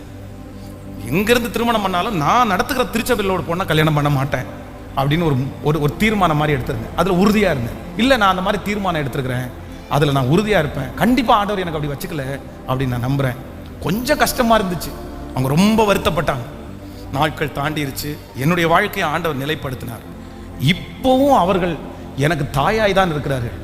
எங்கள் பிள்ளைங்க 2 பேரும் அவங்கள கூப்பிடும்போது அவங்கள அம்மாச்சி பாட்டி அப்படின்னு தான் கூப்பிடுறாங்க. அவங்களுக்கு ஒரு பேர பிள்ளைங்க அவங்களுக்கு இருந்தால் எப்படி அவங்கள பார்த்துக்குவாங்களோ அப்படி தான் எங்கள் பிள்ளைங்களையும் அவங்க பார்த்துக்கிறாங்க. ஆனால் இப்போ அவங்க சொல்கிறாங்க, இல்லை நான் தப்பாக டிசைட் பண்ணியிருப்பேன், ஆனால் ஆண்டவர் நேர்த்தியாய் நடத்தினார். உண்மையிலே கரெக்டு தான் பாஸ்டர், கரெக்டு தான். உங்கள் மேலே வச்ச பாசம், உங்கள் மேலே வச்ச அன்பு, உங்கள் மேலே வச்ச மரியாதை, உங்கள் பின்னாடி இருந்து உங்களுக்கு எப்படியாவது உதவி செய்யணும்னு நாங்கள் நினச்சோம். ஆனால் ஆண்டவர் வேற ட்ராக்கை உங்களுக்கு வச்சிருக்காருன்றதை இப்போ தான் நாங்கள் புரிஞ்சுக்கிட்டோம். இல்லை, என் பொண்ணு இல்லை, இப்போ உங்களுக்கு அமைஞ்ச வாழ்க்கை தான் சரியான வாழ்க்கைன்றதை இப்போ நான் உணர்ந்துக்கிறேன் அப்படின்னு அவங்க சொன்னாங்க. இன்றைக்கி இந்த ஜெபத்தில் இருக்கிற ஆண்டவருடைய பிள்ளைகளே, சில மனிதர்கள் வந்து ஏதோ ஒன்றை பேசி ஏதோ ஒன்றை சொல்லி நீ உனக்கு இருக்கிற விஷன், உனக்கு இருக்கிற தரிசனம், உனக்கு இருக்கிற ட்ராக்கை அப்படியே சீர்குலைத்து உன்னை திரும்பி போக பண்ணும்போது நீங்கள் ஒன்று மட்டும் ஜாக்கிரதையாக இருக்கணும். எந்த மனிதனும் எனக்கு கர்த்தர் நியமித்திருக்கிற ட்ராக்கில் வராதபடி கர்த்தர் என்னை கிருபையாய் பாதுகாத்து கொள்ளுவாராங்க. ஹல்லேலூயா. யாருமே ஆண்டவர் எப்படி இந்த மனுஷனை உலகத்தில் உண்டாக்குனதற்கு பிற்பாடு சகலத்தையும் மனுஷனை கொண்டே ஆண்டவர் செய்கிறது போல சத்துருவும் உங்க வாழ்க்கையை சீர்குலைக்கிறதுக்கு நிறைய காரியங்களை மனுஷன் மூலமாக தான் செய்வான். Be careful. யாரோ ஒருத்தரத்தில் ஆண்டவர் பேசுறாரு, உன் வழி இதுவல்ல, அவன் பின்னாடி போகாத, அவன் பின்னாடி போகாத. அது ஒரு பெரிய பாதாள குழி. அது உன்னை நரகத்தில் கொண்டு போய் விட்டுரும். அது உன்னிடத்திலிருந்து உன்னுடைய வல்லமையை உறிஞ்சிரும். அது உன்னுடைய அபிஷேகத்தை உன்னை விட்டு எடுத்துரும். அது உன்னுடைய விஷனை உன்னை விட்டு எடுத்துரும். கர்த்தர் உன்னை கிருபையாய் காப்பாற்றுவாராக. கைகளை எல்லாரும் மேல உயர்த்தி, ஆண்டவரே, எந்த மனிதனும் ஏசப்பாட்ட சொல்லுங்க, உங்களுக்காக மட்டும் இல்லை, உங்க பிள்ளைகளுக்காகவும் நீங்க ஜெபம் பண்ணுங்க. நிறைய பிள்ளைங்க உங்கள்கிட்ட எதுவுமே ஷேர் பண்ணல, பிரதர் சிஸ்டர் ஷேர் பண்ணல, அம்மா அப்பா ஷேர் பண்ணல, வாலிப தங்கச்சி தம்பி நீ யார்கிட்டையுமே ஷேர் பண்ணல. இன்னைக்கு நீ எல்லாத்தையும் உங்க அம்மா அப்பாட்ட அப்ப சொல்லுவேன். ஆனா இந்த விஷயத்தை மட்டும் நீ ரொம்ப நாளா மறைச்சிட்டே இருக்க. இப்படி ஒரு பிள்ளையை நான் பார்த்தேன், இப்படி ஒரு பையனை நான் பார்த்தேன், அது சரியா தப்பான்னு நீ யார்கிட்டையுமே கேட்கல. நீயா ஒரு முடிவு எடுக்கிற, நீயா ஒரு யோசனையில இருக்கிற, நீயா ஒன்று திங்க் பண்ற. ஆனா ஆண்டவர் உன்னோடு பேசுகிறார். உன் நினைவு என் நினைவுகள் அல்ல, உன் வழிகள் என் வழிகளும் அல்ல. சத்துரு தான் அப்படிப்பட்ட மனிதர்களை உங்க வாழ்க்கையில ஏற்படுத்துகிறான். ஆண்டவரை குறிச்ச நம்பிக்கை உன்னிடத்திலிருந்து எடுத்து போடுவான், விசுவாசத்தை உன்னிடத்திலிருந்து எடுத்து போடுவான். உனக்குள்ள நிறைய சந்தேகங்களை விதைப்பாங்க. நீ ரொம்ப ஜாக்கிரதையாயிரு. இல்ல, அவர்களை உன் வழிக்குள்ள நீ விடக்கூடாது, அவங்க உன் வழியா வரக்கூடாது. கைகளை உயர்த்தி ஜெபம் பண்ணுங்க, சத்தத்தை உயர்த்தி ஜெபம் பண்ணுங்க. அவங்க யாரா இருந்தாலும் சரி, இல்ல உங்களுக்கு நன்மையா இருக்காது, அது நன்மையா இருக்காது. சத்தத்தை உயர்த்தி சொல்லுங்க, ஆண்டவரே, அப்படிப்பட்ட மனிதர்கள் எங்கள் பிள்ளைகளுடைய வாழ்க்கையில வர வேண்டாம், என் கணவனாருடைய வாழ்க்கையில வர வேண்டாம், என் மனைவியினுடைய வாழ்க்கையில வர வேண்டாம், என் வாழ்க்கையில வர வேண்டாம். சத்தத்தை உயர்த்தி ஜெபம் பண்ணுங்க முழு பலத்தோட. எல்லாரும் இந்த காரியத்திற்காக ஜெபிக்கணும். பிள்ளைகள் இருக்கிறவர்கள் ஸ்பெஷலா பிள்ளைகளுக்காக ஜெபம் பண்ணுங்க. ஆண்டவரே, அந்நிய நுகத்துல என் பிள்ளை பிணைக்கப்படக்கூடாது, துஷ்டன் என் பிள்ளை வழியாய் கடந்து வரக்கூடாது. ஆண்டவரே, எங்களை காத்துக் கொள்ளுகிறவர், எங்களுடைய குடும்பத்தை காத்துக் கொள்ளுகிறவர், இப்பொழுது இயேசுவின் நாமத்தினால எங்களுடைய பாதையை விட்டு வழி விலக பண்ண போகிற அந்த நபர்களை கர்த்தர் இப்பொழுது பிரிப்பீராக, ராஜா, பிரித்தெடுப்பீராக. ஹல்லேலூயா. நம்பர் 1, நீங்க மறந்துடக்கூடாது. உங்க வாழ்க்கையில உங்க விஷனை விட்டு உங்களை பிரிக்கிறதுக்கு, உங்க ட்ராக்கை விட்டு உங்களை சேஞ்ச் பண்றதுக்கு சத்துரு கையாளுகிற முதல் ஆயுதம் என்ன அப்படின்னா, உங்க மேல பாசமா இருக்கிற சில மனிதர்கள் தான். எத்தனையோ பேரை சொல்லலாம் ஆண்டவருடைய பிள்ளைகளே. என்னுடைய ஊழிய அனுபவத்தில் எத்தனையோ பேருடைய வாழ்க்கை எனக்கு முன்னாடி இருக்குது. ஏன் பிரதர் அவ்வளவு செஞ்சுட்டு இருந்தீங்களே, என்ன பிரதர் ஆயிடுச்சு? இல்ல பிரதர், அவ்வளவுதான். சில நேரத்தில் சிலர் மட்டும் உங்க வாழ்க்கைக்குள்ள வந்துட்டு நுழைஞ்சிட்டாங்கன்னு வைங்களேன், மறுபடியும் அந்த வாழ்க்கையை நீங்க தொடரவே முடியாம போயிடும். அப்படியே அழகா உங்களை டேன் பண்ணி கூட்டிருப்பாங்க.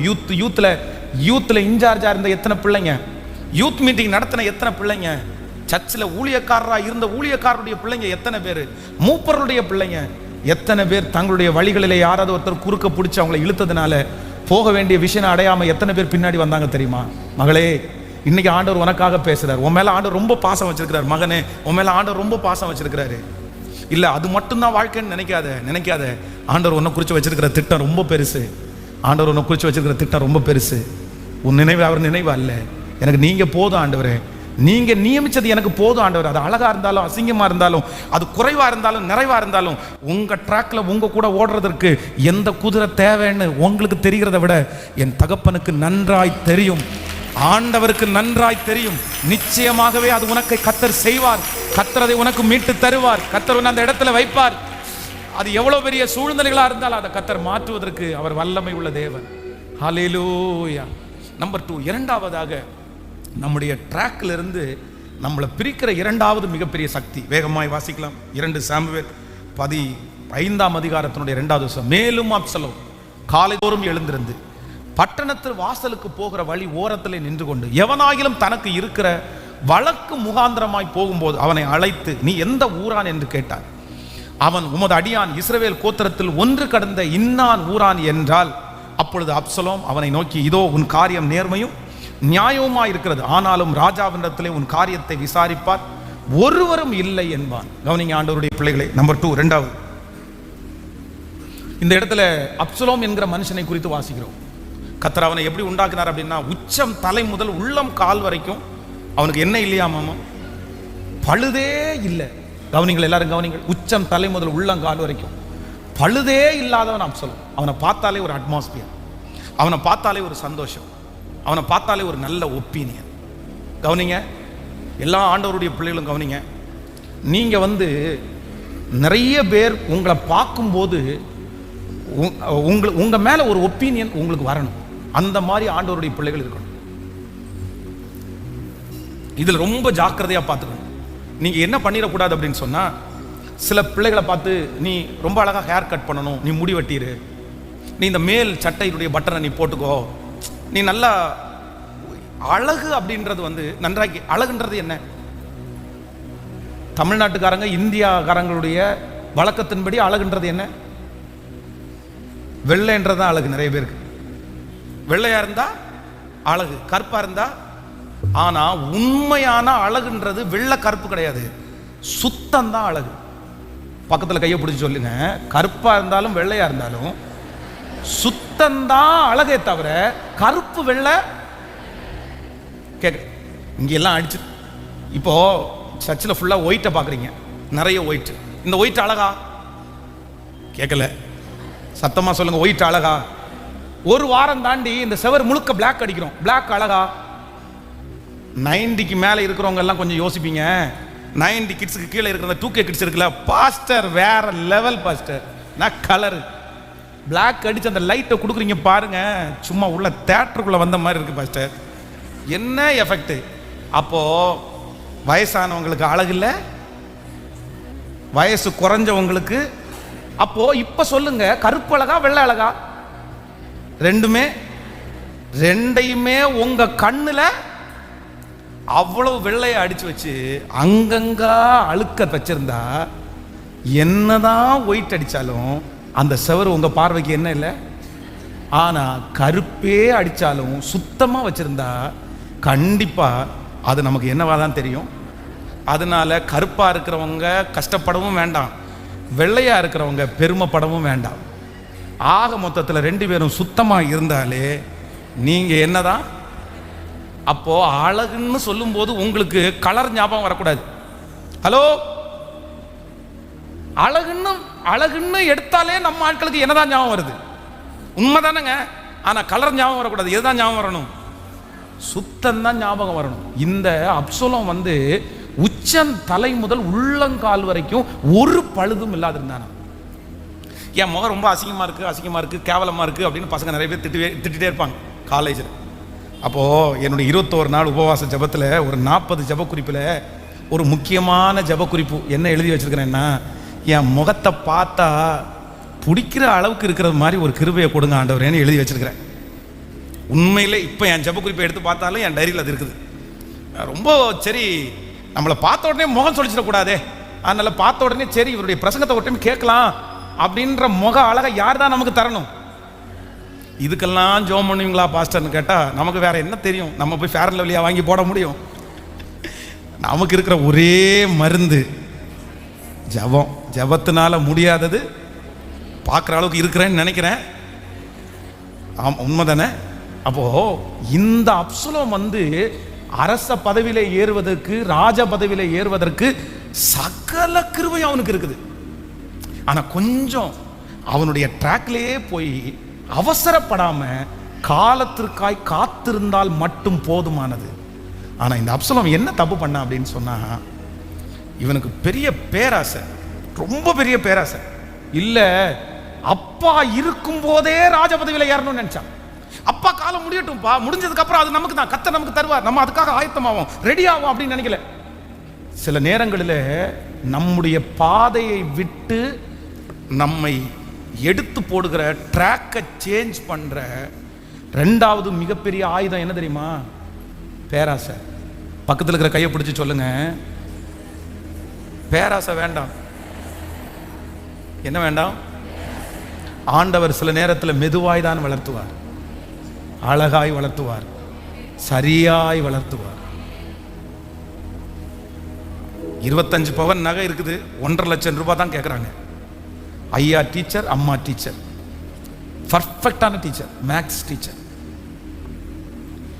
பேங்க்ல இருந்து மேனேஜர் ஒருத்தர் ஃபோன் பண்றாரு, 25 பவன் நகை இருக்குது, 1.5 லட்சம் ரூபாய் கட்டினா போதும் தந்துருவாங்க. பெரிய நெருக்கத்தில் இருக்காங்க. உடனே பணத்தை ரெடி பண்ணி 1.5 லட்சம் ரூபாய் கட்டியாச்சு. 1.5 லட்சம் 3 லட்சம் ஆகுது, 3 லட்சம் 10 லட்சம் ஆகுது. இந்த 10 லட்சம் ஆக ஆக எதிர்முனையில் இருக்கிற மேனேஜர் என்ன சொல்றாருன்னா, அது 50 பவுனா சேர்ந்து இருக்குது, அது கெட்டியா இருக்குது, அது ஒரு பிஸ்கட் மாதிரி இருக்குது, அது ஒரு செங்கல் அளவு சைஸ் இருக்குது, அதை உடைக்க முடியாது. அப்படி தனக்கு இருந்த சம்பாதித்த தன் தகப்பனாருடைய சொத்து முதற்கொண்டு 5 crores 5 கோடி ரூபாவை ஒரு பொருள் கூட வைக்காம 500 தங்கம் இருக்குது, 5 கோடி ரூபாய் கொடுத்தாச்சு. 5 கோடி ரூபாய் கொடுத்ததுக்கு அப்புறம் கூட ஒரு பவுன் நகை கூட அவங்களுக்கு வரல. கடன்காரங்களெல்லாம் வந்துட்டாங்க, அந்த வீட்டில் இருக்க முடியாது. 2 பேரும் ரிட்டையர்ட் ஆனவங்க, 72 வயசு. குறிப்பிட்ட ஒரு ஊர்ல இருந்து ராத்திரியோட ராத்திரியா கோயம்புத்தூர்ல எங்கேருந்து கேள்விப்பட்டாங்கன்னு தெரியல, இங்க வந்தாங்க. 2 பேரும் வயசானவங்க. என்ன அப்படின்னு கேட்டா, ஒரு 2 நாள் எங்களுக்கு ஆதரவு கொடுங்க. 2 பேருமே டீச்சர், 2 பேருமே டீச்சர். எங்க பசங்க யாருமே எங்க வீட்டுக்கு வராதீங்க, நீ எங்கேயாவது ஓடி போங்கன்னு சொல்றாங்க. எங்களால தலை காட்ட முடியல. 2 கோடி ரூபாய்க்கு கடன்காரனா மாறிட்டேன். ஒன்னே ஒண்ணு, பேராசை. பேராசை. உங்களை ஆண்டவர் ஆசீர்வதிக்கணும். சில ஆசீர்வாதங்களை ஆண்டவர் உங்களுக்கு தருவாரு, சில லாபங்களை ஆண்டவர் உங்களுக்கு தருவாரு. ஆனா பேராசை பிடிச்சு ஞானம் இல்லாமல் நீங்க இருக்கிற வேலையை விட்டு, செய்கிற தொழிலை விட்டு, இருக்கிற குடும்பத்தை விட்டு இந்த பக்கம் நீ போனேன்னா உனக்கு ரொம்ப கிடைக்கும், அதிகமா கிடைக்கும், அப்படி கிடைக்கும், இப்படி கிடைக்கும் அப்படின்னு நினைச்சு சில நேரத்தில் சத்துரு உங்களுடைய ட்ராக்கை சேஞ்ச் பண்ணும்போது ஆண்டவருடைய பிள்ளைகள் என்னவா இருக்கணும் அப்படின்னு சொன்னா, நோ, இந்த வழியில கர்த்தர் எனக்காக தருவதற்கு வல்லவராக இருக்கிறார். ஹல்லேலூயா. நம்பர் 3, மூன்றாவதாக நீங்கள் அப்போஸ்தலர் 14ஆம் அதிகாரம் 13வது வசனம். அப்போஸ்தலர் 13ஆம் அதிகாரம் 10. அல்லாமலும் பட்டணத்திற்கு முன்னே இருந்த யூபித்தருடைய கோவில் பூசாரி எதிர்களையும் பூமாலைகளையும் வாசலண்டையிலே கொண்டு வந்து ஜனங்களோட கூட அவர்களுக்கு பலியிட மனதாக இருந்தார். அப்போஸ்தலனாகிய பர்னபாவும் பவுலும் அதை கேட்டபோது தங்கள் வஸ்திரங்களை கிழித்து கொண்டு கூட்டத்துக்குள்ளே ஓடி உரத்த சத்தமாய், மனுஷரே ஏன் இப்படி செய்கிறீர்கள்? நாங்களும் உங்களைப் போல பாடுள்ள மனுஷர்கள் தானே. நீங்கள் இந்த வீணான தேவர்களை விட்டு வானத்தையும் பூமியையும் சமுத்திரத்தையும் அவைகளில் உள்ள யாவற்றையும் உண்டாக்கின ஜீவனுள்ள தேவனிடத்திற்கு திரும்ப வேண்டும் என்று உங்களுக்கு பிரசங்கிக்கிறோம். நம்பர் 3, மூன்றாவதாக நம்ம போயிட்டு இருக்கிற ட்ராக்கை விட்டு நம்மளை சேஞ்ச் பண்ற சத்துருடைய 3வது பெரிய ஆயுதம், பெருமைன்ற ஒரு ஆயுதம் உங்களுக்குள்ள வந்துச்சுன்னா நீங்க போயிட்டு இருக்கிற அந்த வழியை வெற்றியாய் அடையவே முடியாது. ஹல்லேலூயா. எல்லா தாழ்மையும் கர்த்தர் தருகிறவர் கர்த்தர். நான் உங்களை ஆசீர்வதிக்கிறேன், நான் உங்களை பிளஸ் பண்றேன். கர்த்தருடைய வருகை தாமதிச்சுன்னா இந்த ஆண்டு முடிகிறதுக்குள்ளே நீங்கள் ஒவ்வொருத்தரும் உங்களுடைய பாதைகளை கண்டுபிடிக்க கர்த்தர் உங்களுக்கு கண்களை திறப்பாராக. உங்களுக்காக வச்சிருக்கிற வேலை இதுதான் அப்படின்ற அந்த கிருபையை கர்த்தர் உங்களுக்கு தருவாராக. அங்கேயும் இங்கேயும் அலைஞ்சு திரிஞ்சிட்டு நிலைவரமே இல்லாம வருத்தத்தோட இருக்கிற பலர் இந்த ஜபத்தில் இருக்கிறீங்க. பாஸ்டர், நான் தான் ஒரு நிலைவரமே இல்லாமல் இருக்கிறேன், எங்க போய் விடும், எங்க முடியும், எனக்கு ஆரம்பிச்ச இடம் எனக்கு தெரியல, முடிக்கிற இடம் எனக்கு தெரியல, நான் பாதி வழியில நின்றுட்டு இருக்கிறேன், அந்த இடத்துல நின்றுட்டு இருக்கிறேன், எனக்கு எங்க போகணும்னே எனக்கு தெரியல பாஸ்டர், என் பிள்ளைக்கு எங்க போகணும்னே தெரியல. ஆனா நான் நம்புறேன், இந்த பலிபீடத்துல இருந்து உங்களுக்காக பாரத்தோட நான் உங்களுக்கு ஜெபிக்கிறேன்.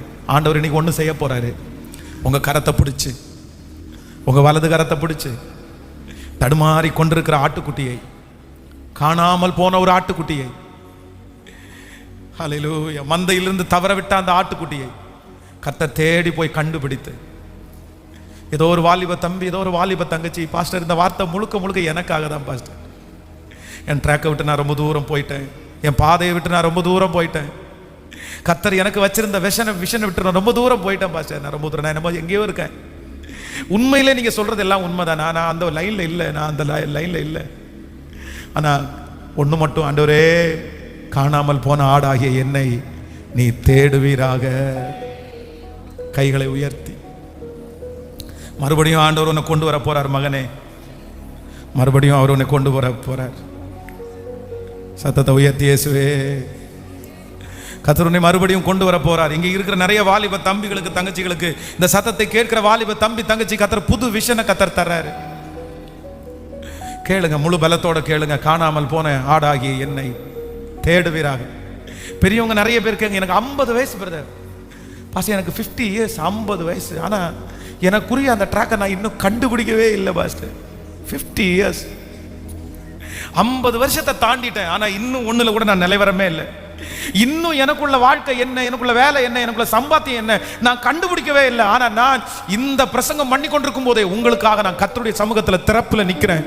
கர்த்தர் காணாமல் போன உங்களுடைய கரத்தை பிடிச்சு உங்களை கொண்டு வந்து, இல்ல கர்த்தர் சீக்கிரமாய் நிலைப்படுத்தணும். சத்தமா ஜெபம் பண்ணுங்க எல்லாரும், முழு பலத்தோட ஜெபம் பண்ணிட்டு. ஆமென். உனக்கு இங்க என்ன வேலை? நீ ஏன் இங்க இருக்கணும்? நீங்க யார் இருக்கணும்? வாழ்க்கையில பெரிய அச்சீவ்மெண்ட், பெரிய ஆசீர்வாதம் என்ன அப்படின்னா, உங்களுக்குரிய அந்த பாதையை கண்டுபிடிக்கிறது பெரிய ஆசீர்வாதம். ஆமோதிக்கிறீர்களா? எல்லாரும் அப்படியே எழும்பி நில்லுங்கள். இன்னைக்கு உங்க எல்லாருக்காகவும் ஸ்பெஷலாக ஜெபிக்கிறதுக்கு விரும்புகிறேன்.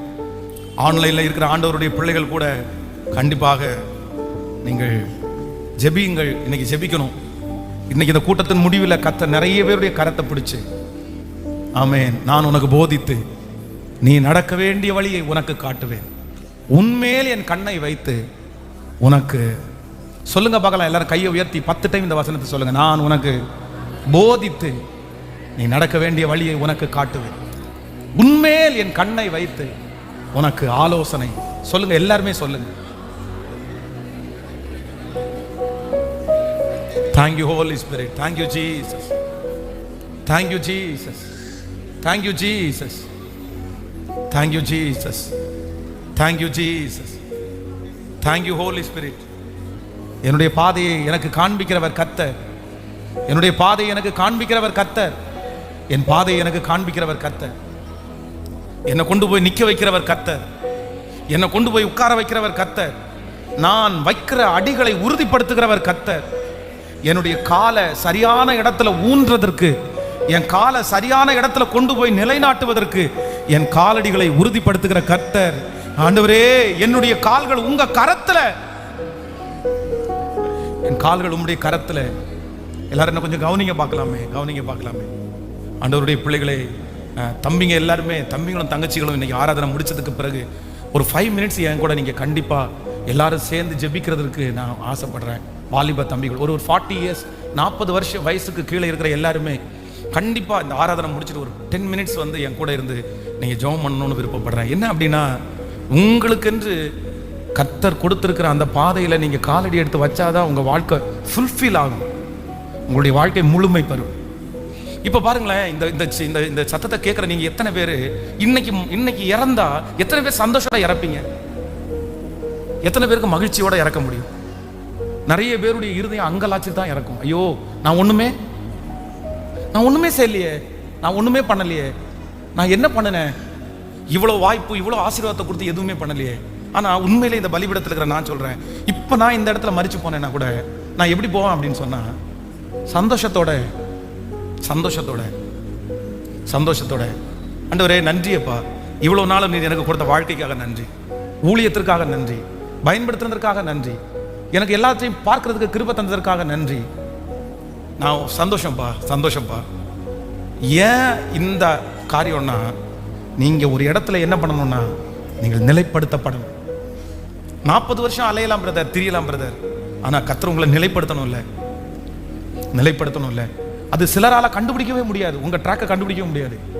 சிலது திருப்தி இல்லாதது மாதிரியே தெரியும், ஆனா அதுதான் உங்களுடைய ட்ராக்காவே இருக்கும். அதுல நீங்க திருப்தி ஆயிக்கணும், அதுல நீங்க சந்தோஷப்படணும், அதுல நீங்க வேகமா செய்யணும். நான் சொல்றேன், ஆண்டவர் உங்களை வச்சிருக்கிற இடம் கடினமா இருந்தாலும் லெகுவா இருந்தாலும் நீங்க அந்த இடத்துல சின்சியரா இருந்துட்டீங்கன்னா அந்த இடத்துல கர்த்தர் உங்களை நிலைநாட்டுவதற்கு வல்லவரா இருக்கிறார். ஆமென். உங்க மனசு மட்டும் அங்கேயும் இங்கேயும் அலபாஞ்சிட்டு இருக்க வேண்டிய அவசியம் இல்லை. ஏன்னா கர்த்தர் அந்நிய தேசத்திலேயே நிலைப்படுத்தின கர்த்தர். எங்க அப்பா வீடு தான் எனக்கு நிலையான இடம்னு நினைச்சிட்டு இருக்கிற அந்த மனுஷனை அந்நிய இடத்துல கொண்டு போய் அங்க கர்த்தர் ஒரு நிலைநாட்டின கர்த்தர் உங்களை நீங்க தெரியாத இடத்துல கர்த்தர் நிலைநாட்ட மாட்டாரா? கண்டிப்பா கர்த்தர் நிலைநாட்டுவார்.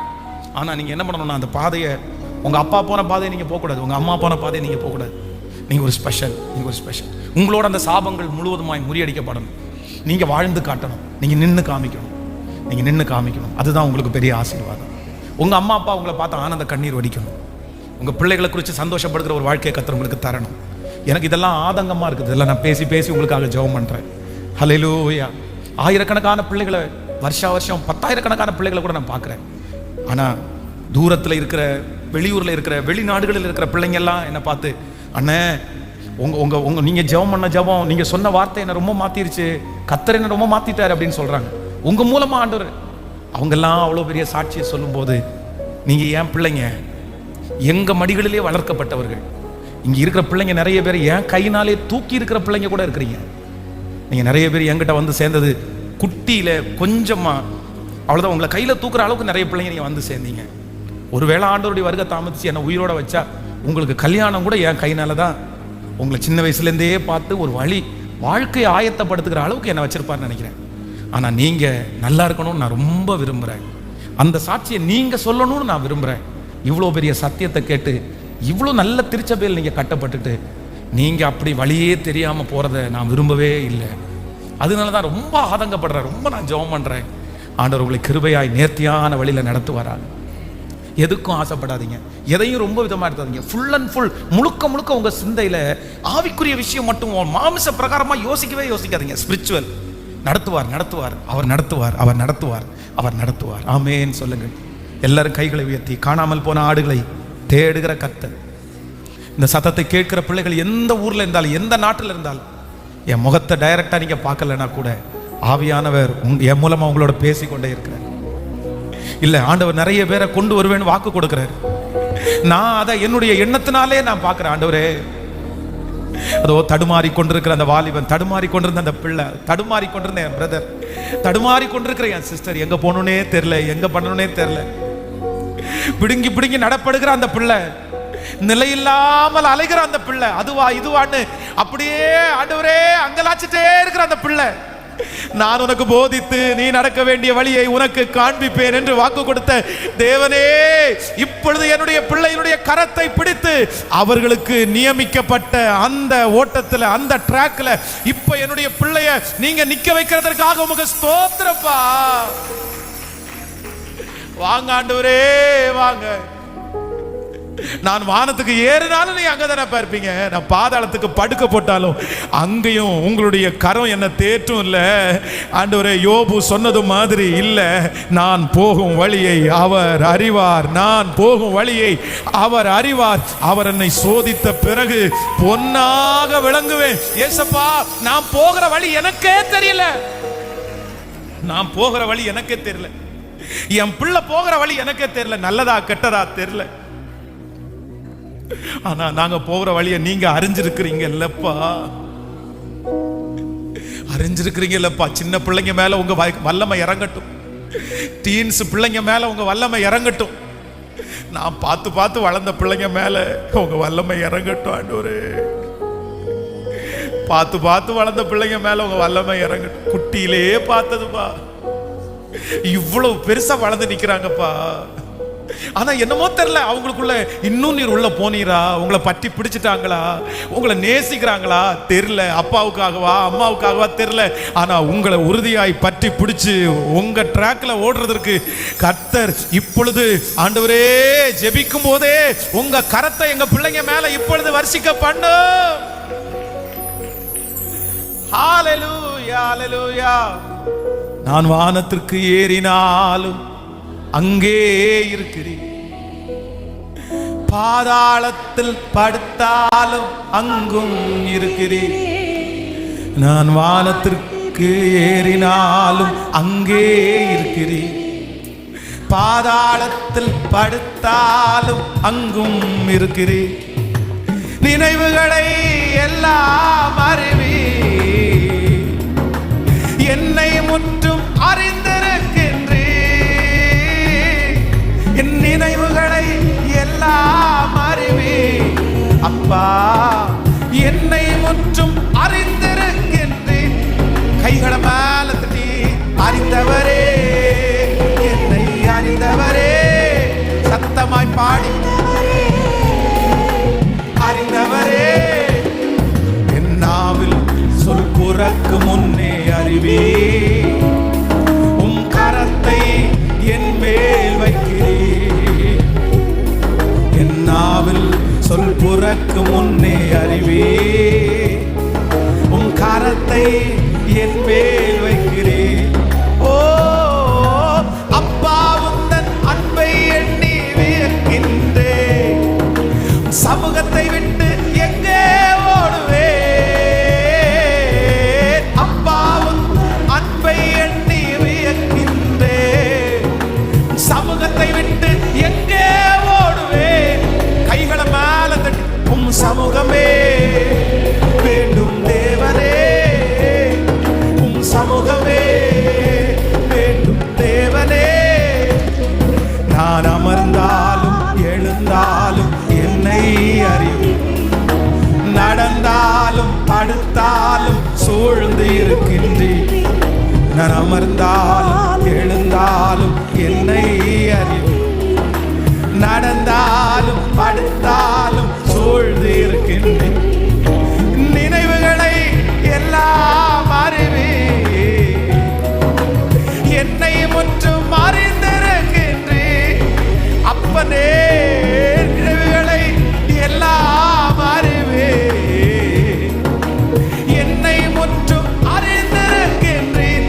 இப்ப கைகளை மேல தட்டி, அறிந்தவரே, சொல்லிக்கொண்டே சொல்லிக்கொண்டே, அறிந்தவரே, அறிந்தவரே, நீர் என்னை காண்கிற தேவன், நீர் என்னை காண்கிற தேவன். அறிந்தவரே, என்னை அறிந்தவரே.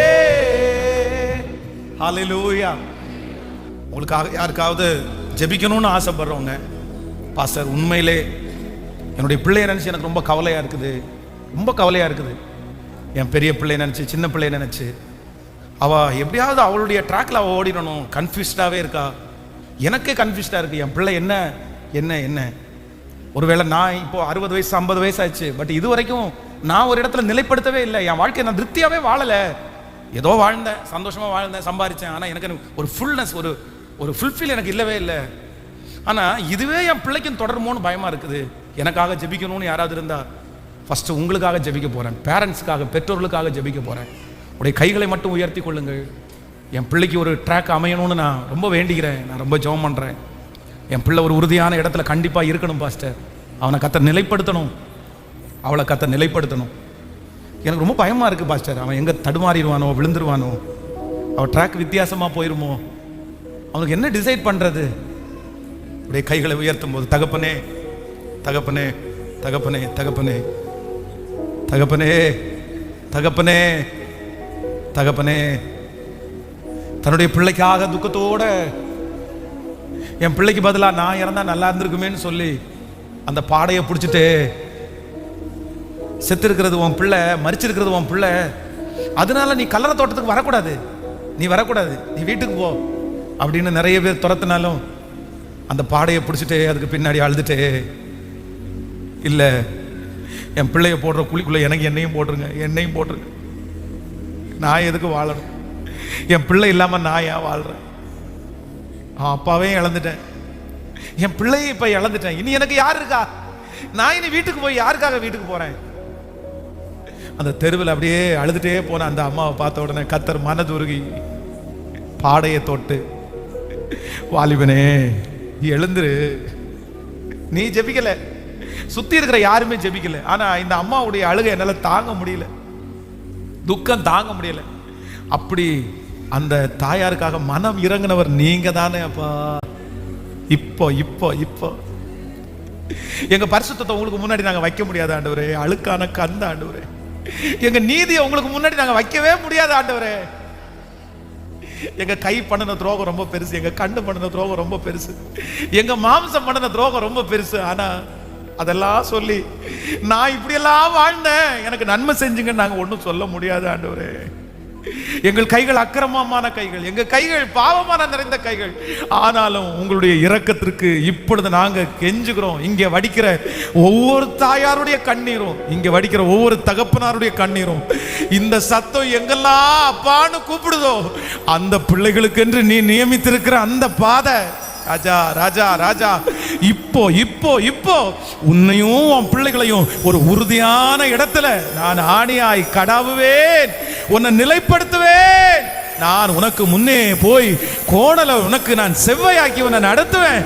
நான் கரத்தை பிடிச்சு நடத்துவேன். நான் உனக்கு போதித்து நீ நடக்க வேண்டிய வழியை உனக்கு காட்டுவேன். உண்மையில் என் கண்ணை வைத்து உனக்கு ஆலோசனை சொல்லுவேன். இந்த வார்த்தை இப்போ இப்போ இப்போ எந்த தாய் எந்த தகப்பன் கண்ணீரோட பாரத்தோட ஜெபிக்கிறாங்களோ அந்த பிள்ளைங்க தலை மேல அந்த ஆசீர்வாதம் வரட்டும் ஆண்டவரே. அவனை நிலைப்படுத்துங்கப்பா, அந்த பிள்ளைய உறுதிப்படுத்துங்கப்பா, உறுதிப்படுத்துங்கப்பா. தடுமாறிட்டே இருக்கிறானே அப்பா, நிலையில்லாம அலைறானே அப்பா, இத்தனை வயசு தலைமையில போட்டுட்டு அப்படியே அழைச்சிட்டே இருக்கிறானே அப்பா. எங்க போனாலும் திருப்பி அனுப்பப்படுறானே, எங்க போனாலும் நிற்க முடியலன்னு சொல்றானே. ஆனா இப்போ உம்முடைய தயவுள்ள கரம் எங்க காலடிகளை உறுதிப்படுத்துகிற கர்த்தர், எங்க பிள்ளைகளுடைய பாதங்கள் வெறும் மண்ணு மேல அல்ல, உங்க கை மேல எங்க பாதங்கள் இருக்குது ராஜா. ஆண்டவரே, உங்க கை மேல எங்க பாதங்கள் இருக்கிறது. இப்ப கொண்டு போய் அந்த கையில இருக்கிற எங்களை கொண்டு போய் ஒரு உறுதியான இடத்துல, ஒரு மலை மேல் இருக்கிற பட்டணமாய் அந்த வழிகளில் நீ நடத்துங்கப்பா. ஒவ்வொரு தாயார் தகப்பனாருடைய ஜெபம் கேட்கப்பட்டதற்காக நன்றி. அவங்க திருமணம் ராஜா விட்டு கல்யாணம் போல நடக்கணும், அவங்க வாழ்க்கை சீராய் அமையணும். நீ உன் பிள்ளைகளையும் இஸ்ரவேலுக்கு உண்டாகும் சமாதானத்தையும் காண்பாய். அந்த வார்த்தை அப்படியே நிறைவேறணும். எந்தெந்த இடத்துல இருந்தாலும் அங்கெல்லாம் என் பிள்ளைகள் உமக்கு சாட்சிகளாய், உமக்கு ஆசீர்வாதமான கற்களாய் மாறுவார்களாக. அந்த ஆசீர்வாதம் எங்கள் தலையின் மேல் இருக்கட்டும். ஆமென் ஆமென். இப்போ பிள்ளைகளாய் இருக்கிறவர்கள், பாஸ்டர் எனக்காக ஜெபிக்கணும், இல்லை எனக்கு நான் ரொம்ப படிக்கல, எனக்கு படிப்பு இல்லை, எனக்கு இன்வெஸ்ட் பண்ணுறதுக்கு யாருமே இல்லை, ஆனால் எனக்கு ரொம்ப கன்ஃபியூஸ்டாக இருக்கிறேன் பாஸ்டர், நான் என்னால் டிசைட் பண்ணவே முடியல, எனக்கு வேலையும் டிசைட் பண்ண முடியல, என் வாழ்க்கையும் டிசைட் பண்ண முடியல, என்னமோ அந்த இடத்துல நிற்கிற மாதிரி தெரியுது. சில நேரத்தில் ரொம்ப சந்தோஷமாக இருந்தாலும் ரொம்ப நேரத்தில் நான் சோகமாயிடுறேன் பாஸ்டர். எனக்கு மனசு ரொம்ப ஸ்ட்ரெஸ்ஸாக இருக்குது. சில நேரத்தில் எனக்கு பயமாக இருக்குது, இன்னும் எவ்வளோ வாழ்க்கை நான் கடந்து போகணும் என்னமோ தோணுது பாஸ்டர். எனக்கு நல்ல கணவனார் அமைவாரா, நல்ல பொண்ணா, என்னமோ குழப்பம் இருக்குது. ஆனால் அப்படிப்பட்டவங்க எல்லாம் கைகளை உயர்த்துங்க, உங்களுக்காக நான் ஜெபிக்கிறேன். ஆண்டவர் உங்களை நிலையான ஒரு இடத்துல கர்த்தர் கொண்டு போய் நல்ல அந்த மாதிரி இருக்கிற வாலிப தம்பிங்க தங்கச்சிங்க கையை உயர்த்தி ஏசப்பாட்ட நீங்கள், நான் உங்களுக்காக ஜெபிக்கிறேன். பெற்றோர்கள் எல்லாம் அவங்களுக்கு நேராய் கரங்களை நீட்டி அவங்களுக்காக ஜெபிங்க. என் பிள்ளையை உறுதிப்படுத்துகிறது நீங்கள் தான். நிறைய பிள்ளைங்க அந்த ஸ்ட்ரெஸ்ஸோட இருக்கிறத நான் பார்க்குறேன், நிறைய பிள்ளைங்க அழுதுகிட்டே இருக்கிறத நான் பார்க்குறேன். என்னம்மா முடியும்னே தெரியலையா ஆண்டவரே, எப்படி போவேன்னே தெரியலப்பா, எப்படி இந்த ஆற்றை கடப்பேன்னு எனக்கு தெரியலப்பா. என்ன பின்னணி கத்திரத்துல உண்மையை கொண்டு போய் கொடுக்கறது கூட எதுவுமே இல்லை பாஸ்டர் என்கிட்ட. ஹல்லேலூயா ஹல்லேலூயா ஹல்லேலூயா. தேவனுடைய ஒரு பெரிய இரக்கம், தேவனுடைய ஒரு பெரிய இரக்கம், தேவனுடைய ஒரு பெரிய இரக்கம். உங்க கை உங்க கை உங்க கை. ஆண்டவரே ஆண்டவரே ஆண்டவரே ஆண்டவரே ஆண்டவரே, பிள்ளை மேல எங்க காலங்களை கரத்துல வைத்திருக்கிறவர் நீங்க தானே ஆண்டவரே. எங்க பிள்ளைகளுடைய கைகளை, எங்களுடைய பிள்ளைகளுடைய காலங்களை கரத்துல வச்சிருக்கிறவர் நீங்க தானே அப்பா. எங்க பிள்ளைகளுடைய காலங்களை உடைய கரத்துல வச்சிருக்கிறவர் நீங்க தானே அப்பா. இயேசுவே இயேசுவே, எங்களை உறுதிப்படுத்துகிறவர், எங்கள் காலடிகளை கண்மலையின் மேல் நிறுத்துகிறவர், எங்களுக்கு வழியை காண்பிக்கிறவர். இதோ திறந்த வாசலை உனக்கு முன்பாக வைத்திருக்கிறேன், ஒருவனும் அதை அடைக்க முடியாது. தடைகளை உடைக்கிறவர் எங்களுக்கு முன்னே கடந்து போய் இப்போ இந்த ஜெபத்துல யாரெல்லாம் ஜெபிக்க கேட்டுக்கொண்டார்களோ அத்தனை பேருடைய எதிர்காலங்களும் இப்பொழுது பரலோகத்தில் எழுதப்படுவதாக, அவர்களுக்கு திருப்தி உண்டாவதாக. இந்த ஜெபம் அவங்க கடைசி ஜெபித்த ஜெபமா இருக்கட்டும். இப்ப வடிச்ச கண்ணீர் அவங்க அந்த பிரச்சனைக்காக வடிக்கிற கடைசி கண்ணீரா இருக்கட்டும்பா. நன்றி ஆண்டவரே, நன்றி. உடைய பிள்ளைகள் ஒவ்வொருவரையும் உடைய கரத்துல கொடுக்கிறேன். உங்க பிரசன்னம் முழுக்க முழுக்க தாங்கட்டும். இயேசுவின் மூலம் ஜெபம் எடுக்கிறோம் நல்ல பிதாவே, ஆமென். ஹல்லேலூயா. ஆண்டவர் உங்களை ஆச்சரியமாய் நடத்துவாராக. God bless you. ஆண்டவர் உங்களை ஆசீர்வதிப்பார்.